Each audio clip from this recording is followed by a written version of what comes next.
Assalamualaikum warahmatullahi wabarakatuh. Perkenalkan, nama saya Sherlina dengan NIM 202101097. Dan di sini saya akan melakukan pemaparan materi mengenai pasien safety demi keselamatan pasien atau disebut dengan budaya pasien safety. Kemudian ada faktor lingkungan dan manusia terhadap keselamatan pasien, kemudian EBP keselamatan pasien, dan juga mengenai prinsip dan konsep keperawatan pasien. Selamat menyaksikan. Prinsip dan konsep keselamatan pasien. Membahas mengenai keselamatan pasien merupakan suatu sistem untuk mencegah terjadinya cedera yang disebabkan oleh kesalahan akibat melaksanakan suatu tindakan atau tidak mengambil tindakan yang seharusnya diambil. Nah, sistem keselamatan pasien ini bertujuan untuk pertama, terciptanya budaya keselamatan pasien di rumah sakit. Yang kedua, meningkatnya akuntabilitas rumah sakit terhadap pasien. Yang ketiga, menurunnya kejadian tak diharapkan. Yang keempat, terlaksananya program pencegahan sehingga tidak terjadinya pengulangan. Adapun upaya yang dilakukan untuk mencapai tujuan tersebut tadi. Nah, yang pertama adalah peningkatan keselamatan penggunaan darah. Yang kedua, peningkatan keselamatan pasien dari kesalahan obat. Nah, adapun faktor-faktor yang dapat mempengaruhi penerapan pasien safety, yang pertama ada kepemimpinan, yang dimana pemimpin harus mempromosikan pasien safety sebagai inti dari aktivitas pada pasien safety. Dan juga pemimpin harus melakukan perubahan sebagai kebijakan melaporkan tindakan kesalahan tanpa hukuman dan merahasiakan pelapor. Nah, yang kedua ada individu, yang dimana pengetahuan perawat tentang pasien safety dan juga sikap perawat tentang pasien safety itu sendiri. Yang ketiga ada budaya. Nah, dari perubahan budaya ini atau transparansi sistem yang diartikan sebagai kesediaan penyedia dan pasien untuk secara terbuka dan mengekspresikan keprihatinan mereka tentang pemberian perawatan dengan cara mengidentifikasi kekurangan dan mengarah ke penghapusan kesalahan. Selanjutnya, yang keempat, ada infrastruktur, yang dimana pekerjaan dapat dirancang untuk menghindari ketergantungan pada memori dengan menggunakan fungsi yang memandu pengguna untuk tindakan yang tepat. Dan juga penataan tugas penting sehingga kesalahan itu tidak dapat dibuat. Nah, selanjutnya yang kelima ada lingkungan. Nah, yang dimana di sini kita memaksimalkan kenyamanan dan martabat pasien. Selanjutnya, meminimalkan risiko infeksi, meminimalkan risiko efek samping lain seperti jatuh atau kesalahan pengobatan, dan juga mengelola transparansi pasien. Dan ada juga membuat ketentuan yang sesuai untuk anggota keluarga dan pengunjung. Nah, adapun prinsip keselamatan pasien ini dibagi menjadi 7. Yang pertama, kesadaran atau awareness tentang nilai keselamatan pasien rumah sakit. Yang kedua, ada komitmen, yaitu memberikan pelayanan yang berorientasi pasien safety. Yang ketiga, kemampuan mengidentifikasi faktor resiko penyebab insiden terkait pasien safety. Yang keempat, kemampuan berkomunikasi yang efektif tentang faktor resiko insiden terkait pasien safety.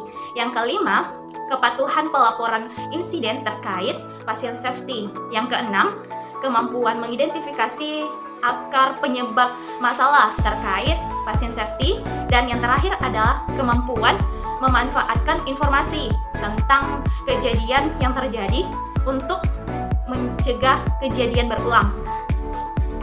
Nah, selanjutnya adapun 7 standar yang dapat dilakukan perawat demi keselamatan pasien. Yang pertama tentunya adalah memberikan hak pasien, kemudian yang kedua mendidik pasien dan keluarga, yang ketiga keselamatan pasien dan berkesinambungan pelayanan. Yang keempat, penggunaan metode-metode dalam peningkatan kinerja untuk melakukan evaluasi. Yang kelima, peran kepemimpinan dalam meningkatkan keselamatan pasien. Yang keenam, kita juga perlu mendidik staf tentang bagaimana keselamatan pasien. Yang ketujuh, ada berkomunikasi, karena itu merupakan kunci bagi staf untuk mencapai juga mengenai keselamatan pasien. Nah, selanjutnya kita membahas mengenai rumah sakit yang wajib untuk TKPRS. Nah, apa sih TKPRS itu? Jadi, di dalam pasal 6 itu mewajibkan setiap rumah sakit membentuk tim keselamatan pasien rumah sakit atau TKPRS. Nah, yang ditetapkan oleh kepala rumah sakit itu sendiri sebagai pelaksana keselamatan pasien. Nah, apa sih tujuannya? Jadi, tugas dari TKPRS ini adalah bagaimana menjalankan peran untuk melakukan motivasi, konsultasi, edukasi, monitoring, dan juga evaluasi tentang terapan implementasi program keselamatan pasien di rumah sakit. Nah, yang kedua, bagaimana juga dia harus bekerja sama dengan bagian pendidikan dan pelatihan rumah sakit untuk melakukan pelatihan internal keselamatan pasien di rumah sakit itu sendiri. Selanjutnya kita akan membahas mengenai pengaruh faktor lingkungan dan manusia pada keselamatan pasien.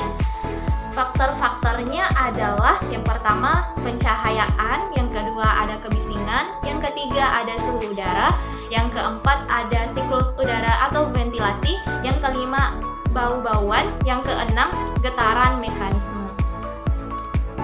Nah, selanjutnya kita akan membahas mengenai EBP keselamatan pasien.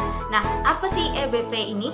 Jadi, EBP atau Evidence Based Practice adalah pendekatan sistematis terhadap praktik yang menekankan penggunaan bukti yang dikomunikasikan dengan dokter serta preferensi pasien dengan nilai untuk membuat keputusan tentang keperawatan.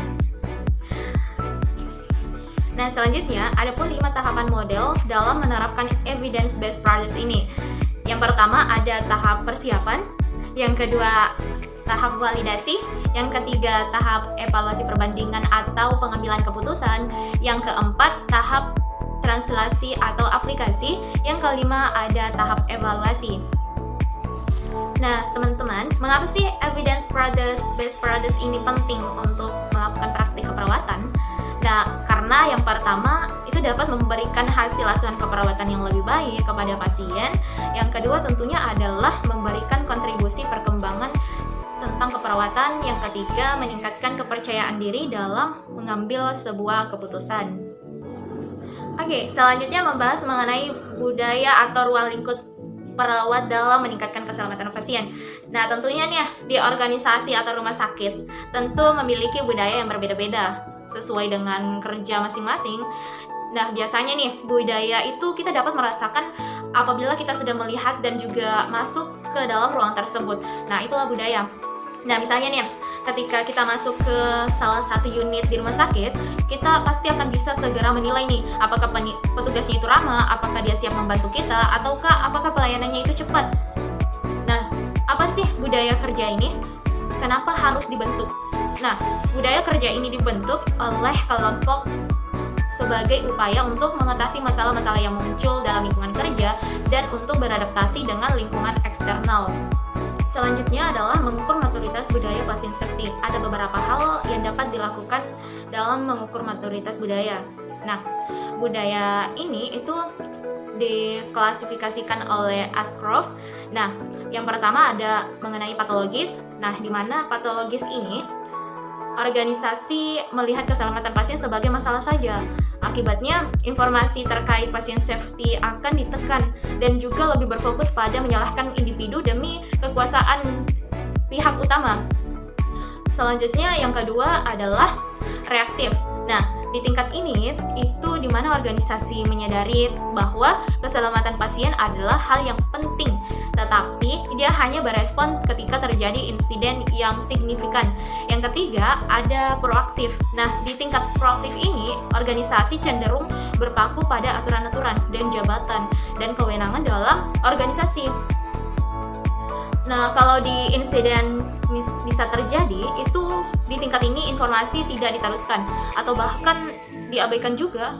Nah, yang keempat adalah proaktif. Organisasi di tingkat ini itu berfokus pada upaya-upaya untuk mengantisipasi masalah-masalah pasien safety. Nah, dengan melibatkan banyak stakeholder terkait pasien safety. Yang kelima ada generatif. Nah, di tingkat ini tentunya organisasi secara aktif mencari informasi untuk mengetahui apakah tindakan yang dilakukannya itu sudah aman ataukah belum. Nah, Menurut teman-teman, maturitas budaya pasca safety yang mana? Coba tulis di kolom komentar ya. Dadah.